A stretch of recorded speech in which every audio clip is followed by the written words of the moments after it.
Hey guys, welcome back to my channel. Thanks for joining into this video. Today I'm basically going to be talking about something that I didn't want to share on my channel, but having thought about it, I think it might be a good thing.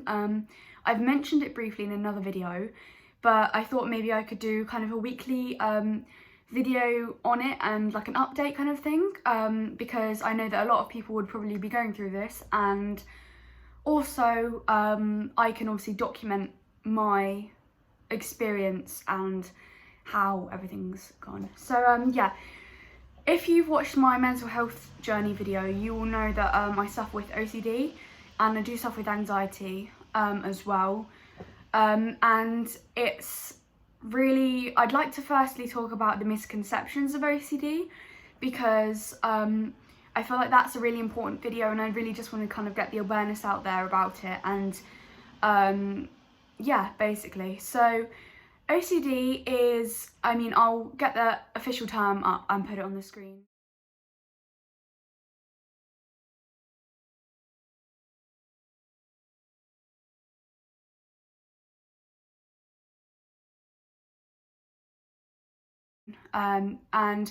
But it can basically be a variety of things. So a lot of people think of OCD as being extra neat or extra tidy or not liking germs, which isn't actually true. A lot of people with OCD, some have contamination OCD, which is basically where you're really scared of germs because you're scared of getting a disease from the germs. You're scared of something like the germs harming people close to you.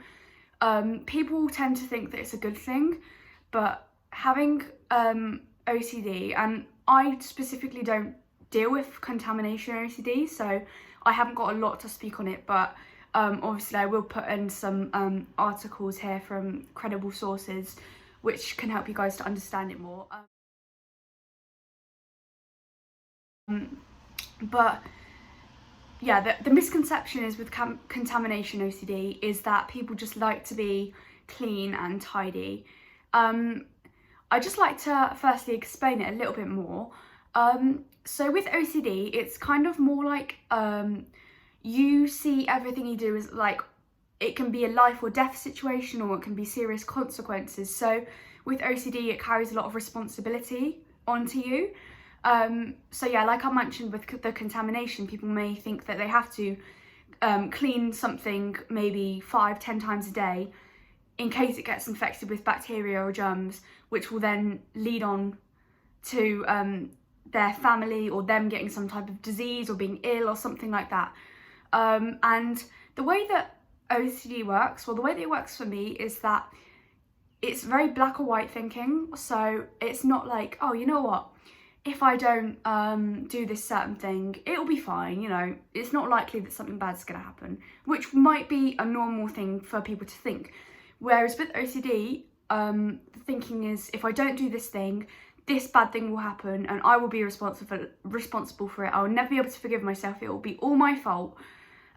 So yeah, I'll go into detail a little bit. So I suffer mainly with relationship OCD, and I also suffer with moral OCD and perfectionism recently.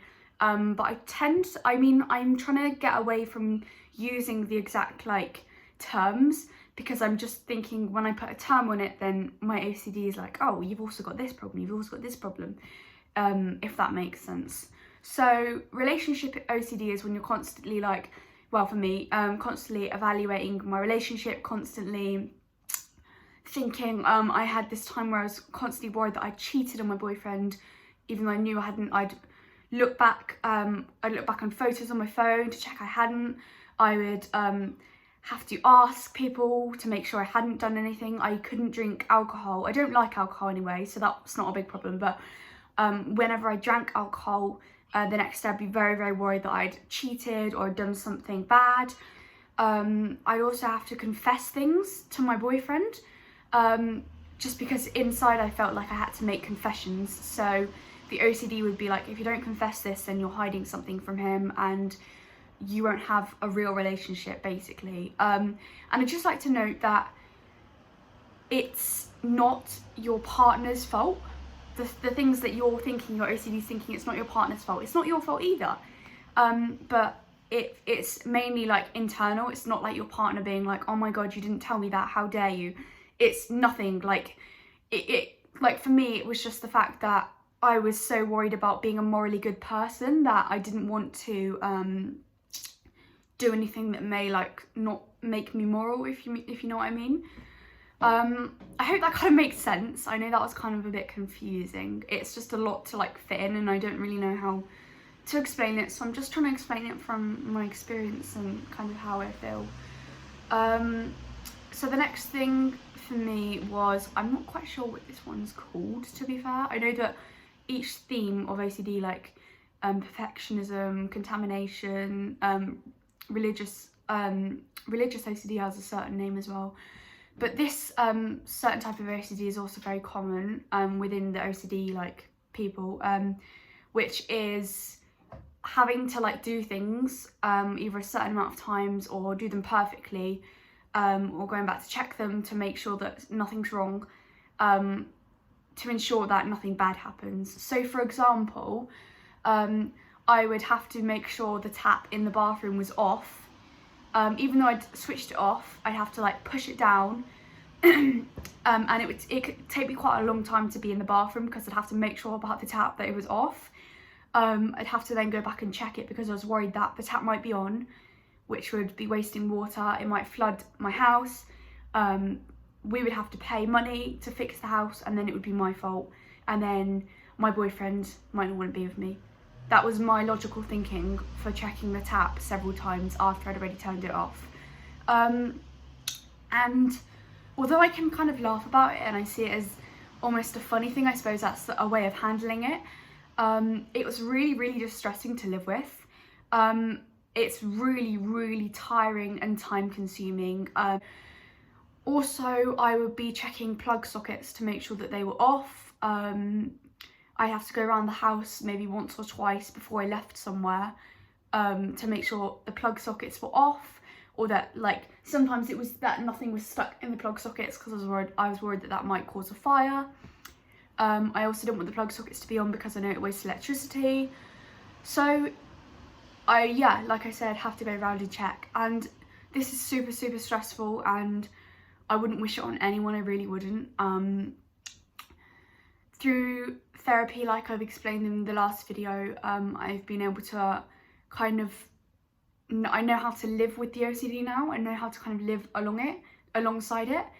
Obviously I still struggle. I'm not saying that I don't struggle with it and that I don't, that I don't like still deal with it. Of course I deal with it, but I never thought that I would get to the place that I'm at now. Just the fact that I can live alongside it, and that I can actually start to recognise when an OCD thought is coming into my brain. So another one with OCD is intrusive. Yeah, that's it. Intrusive thoughts. That was my first experience of OCD, was the intrusive thoughts. Basically, everyone gets them. So sometimes you'll get a thought like, oh, imagine if I just like jumped off that bridge right now. Whereas with OCD, or like, oh, imagine if I was gay.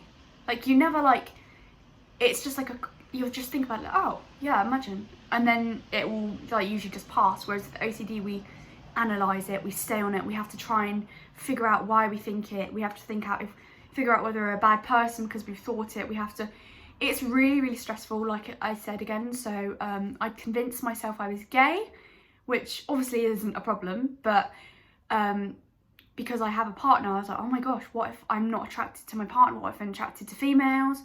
Another thing was that, what was it? Intrusive thoughts. You'll get really bad thoughts, like, sometimes you'll get intrusive thoughts, like, what if I push that person off, like, something? You would never do it, but your OCD convinces you that you're so close, like, you will do it, and that if you don't avoid that situation, that you're going to do that bad thing that's telling you that you're going to do, or that you're afraid of, if that makes sense. So yeah, it's for anyone who's dealing with it, you might not realise that it's OCD straight away, because obviously, yeah, again, like I've said, OCD has the misconception that's being about clean and tidy, which is just so untrue, and it really annoys me when people do this, even though I know that they're none the wiser. They don't know about OCD, because why would they research into it if they didn't have it, you know what I mean? Whereas I've become, like, I always thought that OCD was about being clean and tidy, or like touching things a certain amount of times, and that was just like a joke, whatever. But since having it, I've really realised how stressful it is. And when I went to see a therapist, which was like a higher therapist, because I'd started seeing a normal therapist, and then I got moved on to a higher therapist because that therapist wasn't, the techniques weren't working for me, basically. So this therapist had explained, the latest one, had explained how OCD was my way of basically like dealing with things in my life. So dealing with having a lack of control in certain areas. So my OCD was a way of having control over things. It was also due to me, responsibility being put on me at an early age. So I kind of accumulated a lot of responsibility, and obviously I am an empathetic person. Empath. I think it's called empath, yeah. So this just added on, like, all the guilt from the thoughts and stuff just added weighed on to me, basically. And it was like a recipe for disaster, literally. I remember there's points where I thought, I just want to die, I don't want to be alive, because I don't want to be experiencing what I'm experiencing. And every day I would even dream about the OCD. I'd have dreams where the OCD was present in the dream. It got so bad at one point that I could, because I was so worried about the cheating aspect of it, that I would avoid, like, if I had to speak to a male, I wouldn't speak to them friendly. I'd look to the floor. My OCD was like, you can't look at them, like, that's like being like flirtatious. And it was all in my mind. It was nothing that my partner was telling me, again, which can obviously be another misconception. But yeah, I've come a long way from where I had it like a year and a half ago. That's where it first like started really badly, and I thought I'd just do these little updates and maybe do some research into a set theme or a set like compulsion or something, or like do statistics on OCD, just to give anybody who's suffering some peace of mind that you're not alone, and that this is your OCD and that it's not you. A therapist had once said to me, I'd said, how do I know I'm not a bad person for like thinking these things? And the therapist said, if you were a bad person, you would enjoy these thoughts. You wouldn't fight them off. But because you're a good person, you don't want these thoughts in your head. You don't want the thoughts there. They're against your moral, like your morals, basically. And that's how come you know you're not like a bad person. You know what I mean? And then of course the OCD tried to convince me that I did enjoy the thoughts that were coming into my head, blah blah blah blah. But once I'd recognised the way that OCD works and how it's like a vicious cycle, it really helped me to like recognise it. Now my OCD can say, oh, you know what, you did that, that was really bad, and I'll just say, okay, OCD, okay, and I don't ignore it anymore. I just let it come into my brain. I let it just do its thing and just exit my brain. And of course I still get stuck on some of the thoughts and the compulsions that I get, because they're not just going to disappear, you know what I mean? I've been dealing with them for ages. And I'm also thinking about maybe doing a video about misconceptions of people with OCD, because obviously like a lot of thoughts you can get can be like violent, they can be horrible, but you don't want to have them. And people may think that like because you're having these unwanted thoughts that's actually like reflecting your like desires, which is so like untrue. So yeah, I think I might be doing a video on that as well, just to kind of like continue to like break the stigma. But yeah, I hope you guys have enjoyed. I'm sorry if it's been a bit jumbled.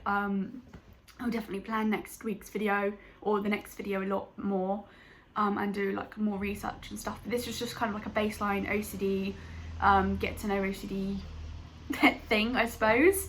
So yeah, let me know if you guys would like any specific videos. Like I said, my channel's not going to be based around this, but it is something that I feel like is good to talk about, and would be really beneficial, and would be a beneficial videos to make. So yeah, I hope you guys enjoy, and I'll see you in my next video. Bye bye.